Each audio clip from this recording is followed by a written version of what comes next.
listening to the Marketing Happy Hour podcast, where we discuss career and industry insights with our peers in marketing. We're here to talk about it all, like the ups and downs of working in social media, how to build authentic relationships in the influencer and PR space, managing a 9-to-5 and a side hustle at the same time, how to be productive in your life and career without losing your sanity, and more.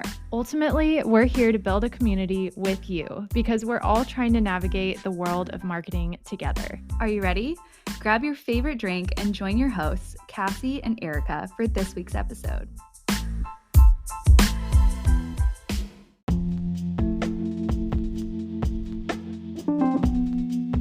Maddie Hinderstein, social media associate of Warner Brothers Discovery, specializing on TLC, joins us for a conversation on all things diversifying your skill set, how networking transforms your career, and staying ahead of social media trends. Plus, how she and her team are marketing a unique offering, aka a cable television network in the age of streaming. Whether or not you're a fan of shows like 90 Day Fiancé or Dr. Pimple Popper, this is such a fun, value-packed conversation that I know you're going to love. You know the drill. Grab a drink and let's get to it. Hey, Maddie, we are so excited to chat with you today on Marketing Happy Hour. How are you doing? I'm doing great. It's a sunny day in New York. We're getting only a few of those recently, so I'll take what we can get.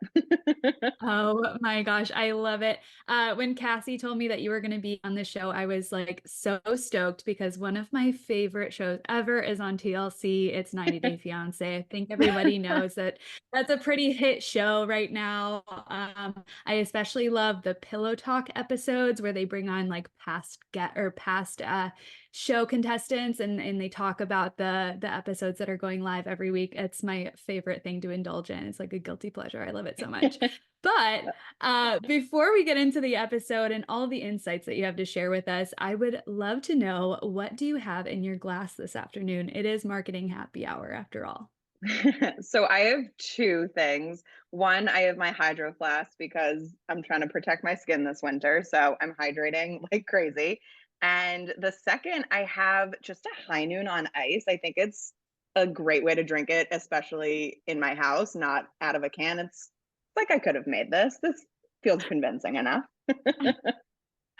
I love that. It's like elevating it just slightly. It's perfect. Absolutely. Yeah. No one on my Instagram story even knows. It's fine. That's amazing. That's amazing.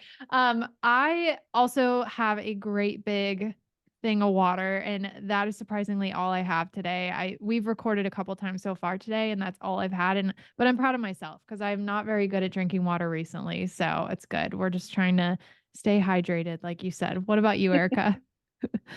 I'm proud of you too. Always love a hydrated queen. I have actually a superfood latte that I'm sipping on. It's turmeric. I just bought these during like Black Friday. They had a sale. So it's the brand Bloom.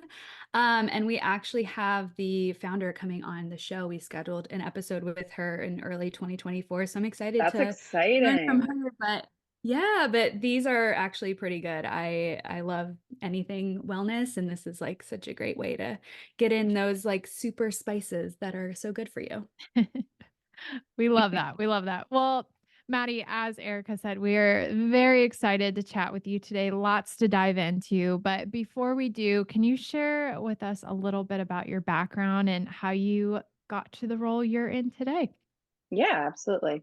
So I graduated from Syracuse University in 2019, and I majored in communications and rhetorical studies. And I think I, like many people who now work in social media, entered college saying, I'm going to be a journalist. And to those that made it to journalism, amazing. I think it's one of the hardest jobs out there. I took a different path, which is great. And I was able to learn a lot about, the studies of rhetoric and old school versus new school communication styles. So I think that's what kind of brought me and is super reflective of my career now, because I have kind of been all over the place. So I've had editorial internships and I wrote a lot throughout college on different publications. And following graduation, I started working at a PR firm, which was super small. And that was kind of like we're going to toss you into the pool and you're going to learn how to swim while you're in the deep end. It was the CEO and it was really a crash course in learning everything about PR. So, press releases, events, influencer marketing. And it was a great way to start my career, I think, because I didn't have any room for imposter syndrome. And I kind of just did it. And when unfortunately the pandemic happened and I got laid off in 2020, I did take some time to look back and I was like, I can't believe I did that. And it just like flew by. And it was something that made me feel so confident in my own abilities. So that was great. The layoff, not so much. But from that, I spent March of 2020 to October 2020 applying to any job under the sun, any industry, you name it, I applied to it. And I, at that time, applied to over 400 jobs, which was insanity. And you get to this place, I think it was something that millions of people were going through. And it's like, it has to be me. And it's like, no, it's not you. It's that companies can't do this right now. They can't bring you on. But luckily, I was able to gain some awesome freelance clients around October of 2020. And so that was, in the space of food, beverage, and I was doing editorial, social work, shoot production for them. And that was an amazing opportunity to learn more small business practices that wasn't just a team of two people. And one of my freelance clients ended up becoming my next full-time gig. So that was at a video agency, and that was video and social strategy more on the B2B side. And now I've been at Warner Brothers Discovery since the top of this year. So first big venture at a larger company, because my previous company was about 12 people and where I'm at now is nearing 40,000. So it's a massive shift, but I wouldn't trade it for the world. It's awesome. Oh, that's so exciting. Well, congratulations on all of the recent excitement with work and everything. Thank you. But, as you mentioned, you've been around the block in terms of all of these different types of experiences and roles that you've held. But curious with that, how these diverse experiences have shaped your approach to marketing, especially in the context of the changing media landscape. Because I'm sure having this background in all these different areas, you think of things that someone who has been very streamlined in the industries that they're in may not think of. So how has that been like for you? Well, I'm still practicing it because I don't know if I'd consider myself an expert in it, but really looking at things from the bigger picture. I think, like you said, when, you're very streamlined, it's kind of like nose to the grindstone. This is what I know and this is what I'm doing. So being able to look at it from, more of a bird's eye view, I feel like coming from different areas in the industry, I'm able to provide different perspectives, and whether that's, perspectives in how things run, in a streamline in an office, to how we create social strategy, to how we connect with consumers and viewers. I think that can be applied to almost anything. And it's a really, I think it's a really effective way to approach, like you said, an ever changing environment, because it's so hard I find it hard to like consider myself an expert in something like this, because it feels like things are changing, gosh, like every 2 weeks. And it's like, how does anybody keep up with it and then become an expert in it? So it's a very interesting space to be in, for sure. Oh, I completely agree. And we've had that conversation so often on the show of like, how do you keep up with all of the changes that are happening within the marketing realm in general, not even just social, not even just, the different platforms and things like that. Yeah. It's a constant thing. And you do have to kind of have that well-rounded approach, I would say, to like look at things from an outside view or look at things from another perspective. And so you have that with this vast background. And I love that so much. Thank you. So you noted that networking played a crucial role in your career up to this point, especially during the time of the pandemic. Could you kind of share some insights into your networking strategies and how building those relationships has impacted your professional journey? That's something we love to talk about on the show. Yeah. So I have two things to start off with, and they kind of sound contradictory, but I promise they make sense. The first thing I would say is check your ego at the door, because there is nobody too qualified or too underqualified to talk to you when it comes to taking a coffee or having a Zoom.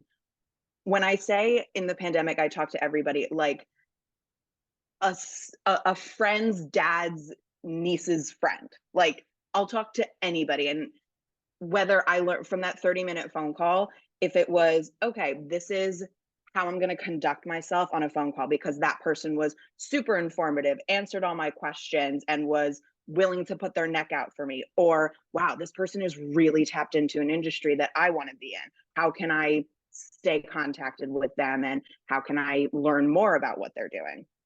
So, in that checking your ego at the door, it's really important to remember like, this is about everybody and remaining connected with the whole industry, and I guess kind of staying humble. On the other side of that, shoot your shot, because the worst thing someone's going to say is no. And it's fine. If people don't want to connect with you, there's a lot of other people in this industry you can learn from. And shooting my shot is how I've gotten two of my jobs. I was working many years ago, back in the end of my senior year into my first job. But prior to that, summer of right before my senior year, I was writing for Spoon University, an online food publication that has a bunch of chapters at different universities. And I wrote an article ranking all the salad dressings at Chopped. I love Chopped. I'm a Chopped stan for days. And I just wrote in my voice. I wrote in satire. I said, this dressing, not it. Leave it at the door. And I'm a Mexican Caesar girly, never change. But Chopped actually reached out to me on Instagram when I published this article, and they said, we love this. We want to send you dressing. And I honestly felt way too special.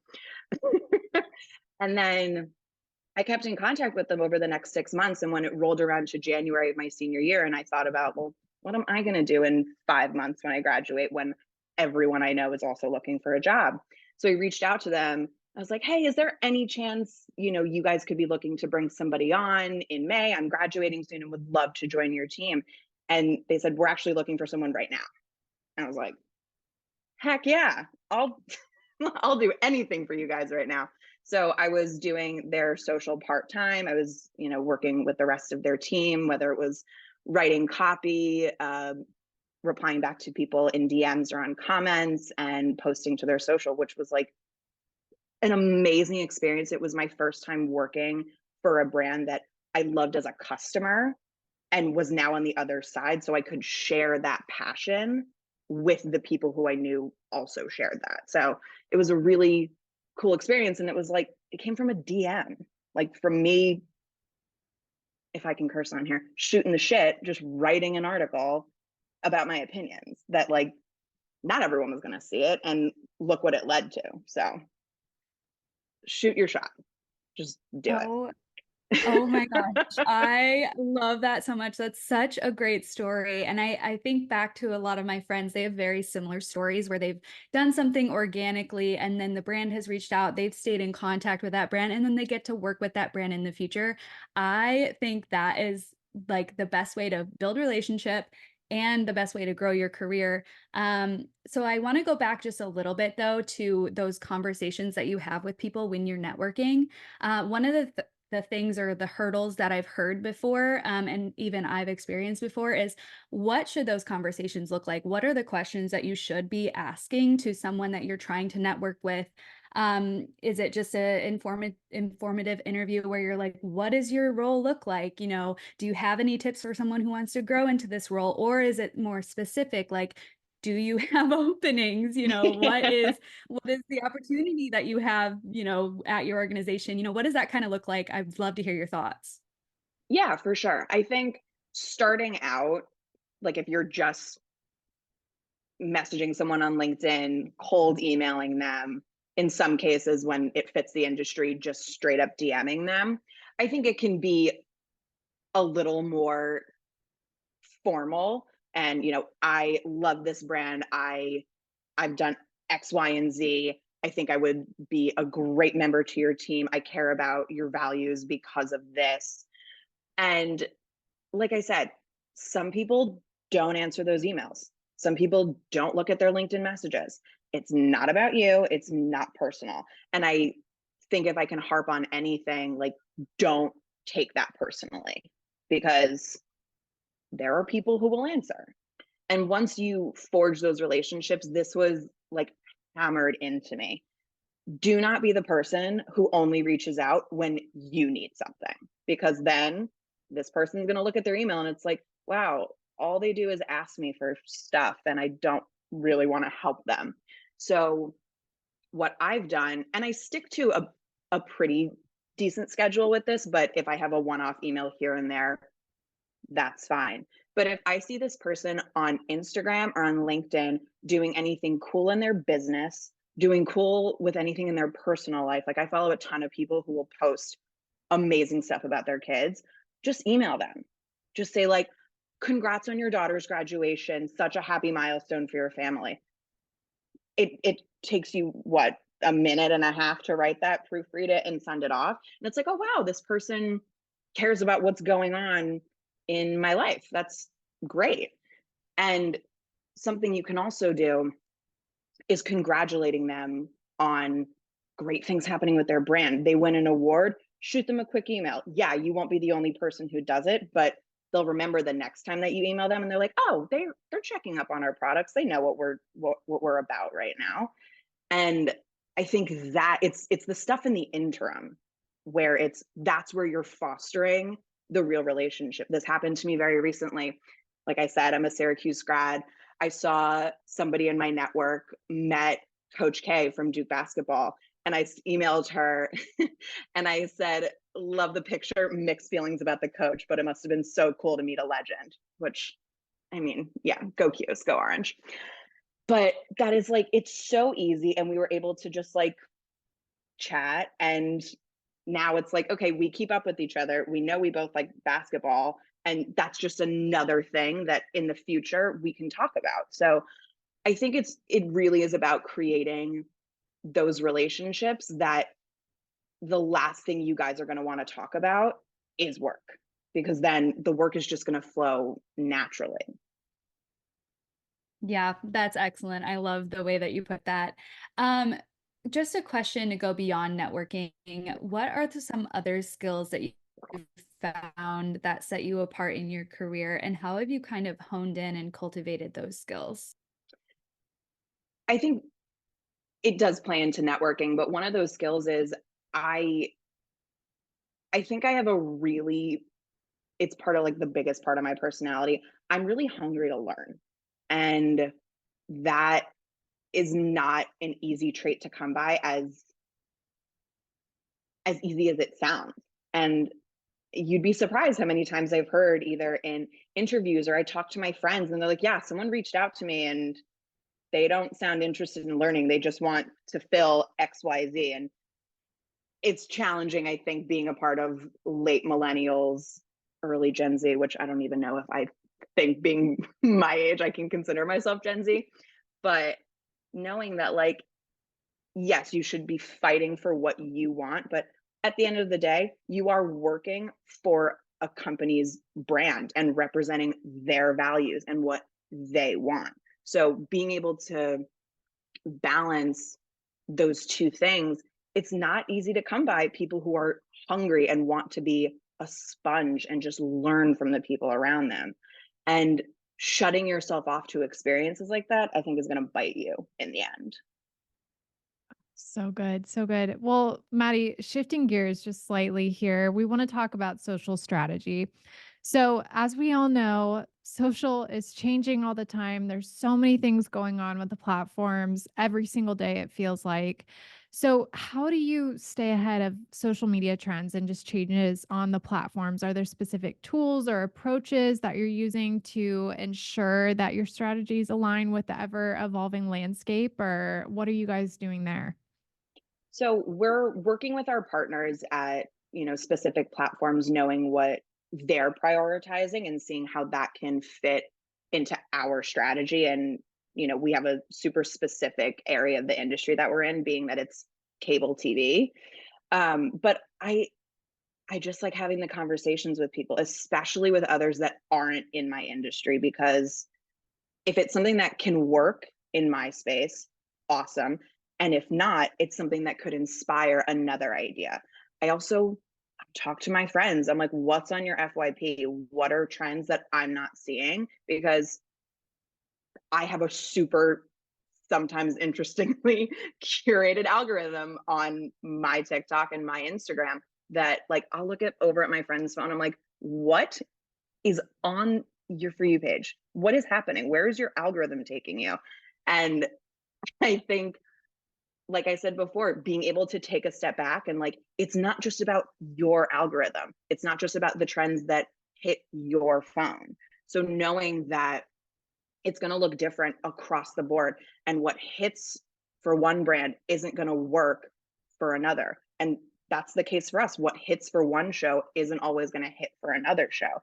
And knowing how to roll with that, I think, will save you a lot of headaches, and it will save you a lot of procrastinating and figuring out, why didn't this work? It's like, okay, it didn't work. Let's figure out for a small period of time and move on, because chances are something will be different in the platform or with a trend within the week, and no one will be thinking about it anyway. Yeah. Oh my gosh. I'm so glad you mentioned that though. Just like talking to people in different industries. I think that's so important because I feel like a lot of times us in marketing, we can get tunnel vision with ideas or concepts or whatever it is, even in different industries, like just being in that marketing space all the time. I feel like you leave out a lot of interesting ideas and concepts. So having friends or mentors or network connections in different spaces than you just to see what they're doing in their brands or even in their day to day, I think is so incredibly important. So thank you for mentioning that. Yeah. And then also, I will say, like, specific industries that I love looking at brands that, because working in TV, it's about connecting with people, especially working in cable, where a lot of our target audience doesn't have cable.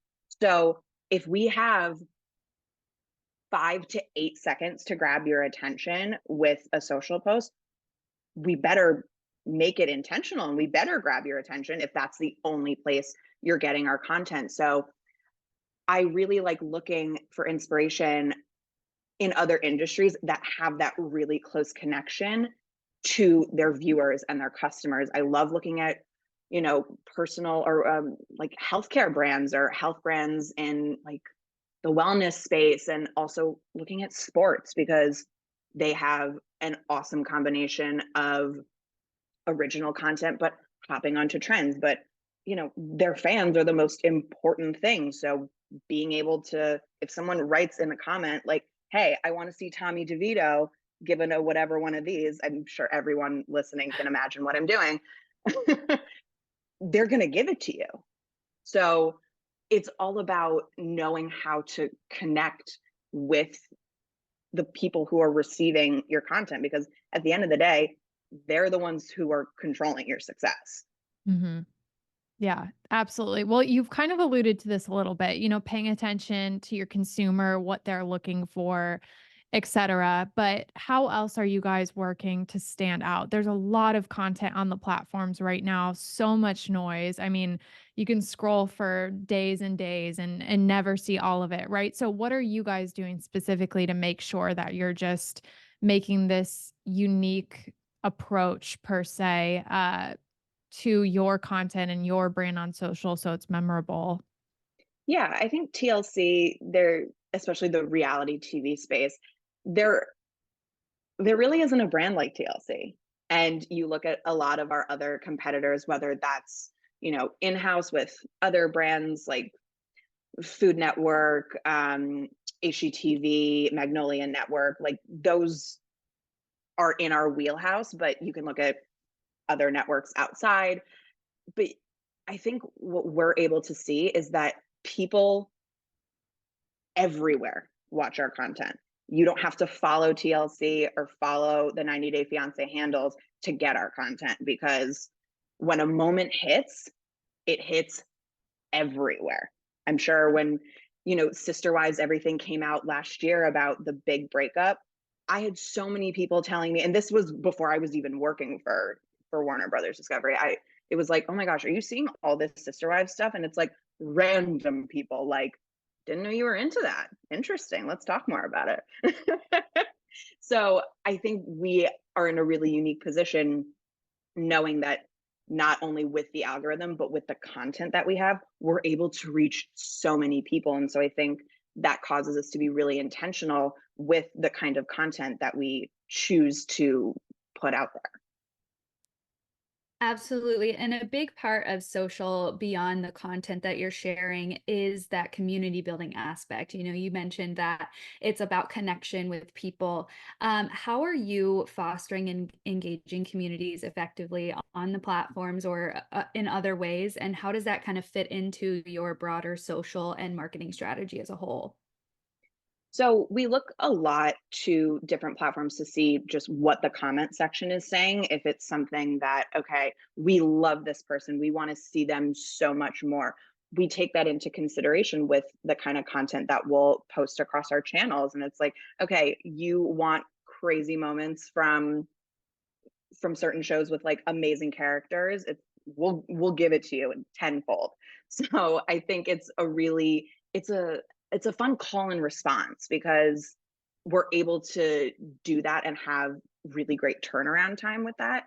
But I will say the cable industry is really hard, and it's a super niche market. So being able to stand out like we do is something we really prioritize and listen to what people are looking for, because like you said, like there are loyal watchers of all of our shows, and we want to keep up that connection with them. So whether it's looking at who's ever tweeting during our live tweets of 90 Day Fiance on Sunday nights, and it's like, okay, these are the same people coming back, and they have hot takes and people respond to them a lot. How can we look at that and see what they're bringing to the table, and the ideas that they have, or the kinds of conversations that they have with other fans in the comment section. It's a really cool way to see things in real time with reactions and how that affects how we do our jobs. So awesome. Thank you for sharing that. I want to ask you about predictions for 2024 because I'm sure you have a few, and it's been fun to kind of hear the different approaches or thoughts on this specific question. But yeah, what are you thinking for 2024? What do you feel like we as marketers can expect to hone into, or consumers can see on the platforms next year? Looking ahead to 2024, there are a couple of things, whether it's platform based or trend based. The first thing, I think TikTok is going to lean a little bit more into long form content now that YouTube Shorts has become a pretty established part of their platform. I think TikTok is going to expand the type of content that they're producing, still leaning into short form content, but I think to kind of combat with that sense of competition and really try and stick out in that way. And then when it comes to trends, I think financial content is going to explode. It's made it to my For You page, and same with a lot of people that I know, but especially for Gen Z, a lot of the financial advice, whether it's like super baseline, we never got to learn. Like the amount of things where I see it's like Gen Z and young millennials have never learned how to write a check. And I'm like, okay, I Venmo my landlord. I'm good on rent. Thank you. But the real questions that, young people want to know, it's almost like TikTok has become their version of Google, where like, I'm sure you guys can relate. Like I used to Google the most random things in the world, and it's like, okay, is it I have a bump on my skin? Is it something? You'll find a almost qualified doctor. You could find a myriad of, this is someone giving random advice, or hey, I'm a doctor, these are my credentials. No, you don't have anything to worry about. So I think the landscape of asking questions for Gen Z is really going to ramp up a lot in the next year. And then the last thing, I think it's starting to happen already, but I have a feeling brands aren't going to feel the need to hop onto every single trend that they see. I don't think it's a really realistic way to approach a content calendar. And that's not to say that brands should stop doing it. It's not to say that brands that have been doing it are failing. I just think priorities are going to start shifting, and that can be because of, external algorithmic changes, that can do with internal priority shifts at a company.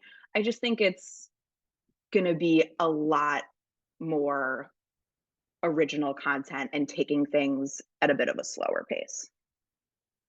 Absolutely, and thoughtfulness plays a key role there. You want to be answering the questions that your audience has, and not necessarily just trying to hop on any trend to get those eyes on your product or service that you're offering. So I love that you touched on that, and I also love that you touched on the financial content, because I think educational content and TikTok and social media in general being like Google, like the next Google, is so huge. And we actually had someone on the show this year. Her name was Melissa, and she talked about personal finance advice. And it was a lot of stuff that, people haven't been taught in a long time. So, and that was a really great performing episode for us. And I think that that just speaks to, the way that people are learning today. It's through social media, it's through podcasts, it's through these other types of content versus, traditional school and versus traditional like Googling or whatever you want to do. So I Yeah, love that you touched on both of those things. It's super cool. particularly in finances, but this can apply a lot of places. There's a lack of judgment in like admitting that you don't know the answer to these questions. Like, I mean, dad, if you're listening to this, no, you're not. The amount of times like I looked on TikTok, like health insurance, help, I'm 26. Like, yeah, that took up my For You page for a couple weeks Yeah. because, the things that I wanted answers to, I couldn't find them. And I knew that there was going to be someone on TikTok that could answer my questions. And I've done that for investing, Roth IRA, 401k, like I've done it for everything. And it's been really helpful. Yeah, absolutely. And I think maybe the next thing is, filtering out who to actually listen to on these platforms. I think that'll be Definitely. something to identify, because I'm sure there's a ton of different advice and you probably get every perspective on the planet, but just knowing who to listen to is probably pretty key. And hopefully there's something that comes out where, you can get verified advice or whatever, or something like that. We'll see Yup. what goes on there, but I love that. Okay, we love to ask this question on the show, and that is just, what do you know now that you wish you knew a little earlier on in your career? It's something I mentioned before, but it's something I learned not too late because I'm still early in my career and I think I've been able to make up for lost time. But if you don't ask, the answer is always no. And that can range from anything. That's, hey, I would love to learn more about this project. Can I sit in on a high level meeting and take notes for you? I've asked my bosses that before, and they're like, yeah, that's fine. Can you just like make notes of X, Y, and Z? And I'll do it. And I've been able to learn so much that way. And it wasn't even by asking any questions. It's how to conduct yourself in a high level meeting. It's how to give a progress report and give, budgetary updates. It shows that you're eager, because even especially in the years following the pandemic, when like office culture for some people still hasn't returned, but like if I'm in the office and it's like asking somebody to go grab a cup of coffee who works on a different team, it's like, how can I learn about what you're doing? How can I help you? How can, you help me? How can we work together here? That can apply to anything. It can apply to, can I get your advice on something? Do you need help on a project? What's your opinion on this? And I mean, that can apply to anything in life. That like applies to dating. It's like, if you don't ask, it'll always be a no. So I think learning that earlier would have been really impactful in the beginning stages of my career. So good. So good. This whole episode has been great, Maddie. Thank you. We'll definitely have to check back in with you in the future and just see what else you've been doing in your career and in your life as well. But before we close out for today's episode, do you mind sharing with us where we can follow along with your personal journeys, but also with everything TLC is up to as well? Yeah. So personal, just at Maddie Hinderstein on Instagram. Maddie Hinderstein on LinkedIn too. LinkedIn's the best. I find the most random stuff on LinkedIn. And then on Instagram, it's at 90 Day Fiance. And for TLC, it's just at TLC. Love it. Love it. Yeah. Thank you so much for coming on today and just sharing all of your insights with us. I know I personally was just reminded of some really amazing things, learned some new stuff. So thank you for sharing everything with us today. Yeah. Thank you guys so much for having me. This was a blast.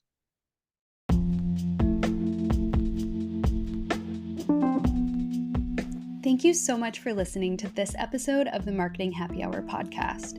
If you enjoyed this episode, please remember to subscribe, rate, and leave a review on your favorite podcast platform. If you want more of Marketing Happy Hour but don't know where to start, we invite you to download our free Marketing Happy Hour starter kit at marketinghappyhr.com/starter-kit. This interactive magazine-style PDF walks through who we are, includes helpful resources like a marketing term glossary and the printable daily planner sheet that we actually use ourselves, and contains clickable links to our episode recommendations by subject area. Not to mention all the fun extras like a quiz, the link to our Marketing Happy Hour Insiders Facebook group, a word search, a playlist, a goal-setting guide, content inspo by month, and more. It's our hope that you'll dive into this resource and walk away more confident in your career journey with a group of industry pals that you can lean on for advice and support. Snag your free starter kit today at marketinghappyhr.com/starter-kit for all of the info you need to become a Marketing Happy Hour insider.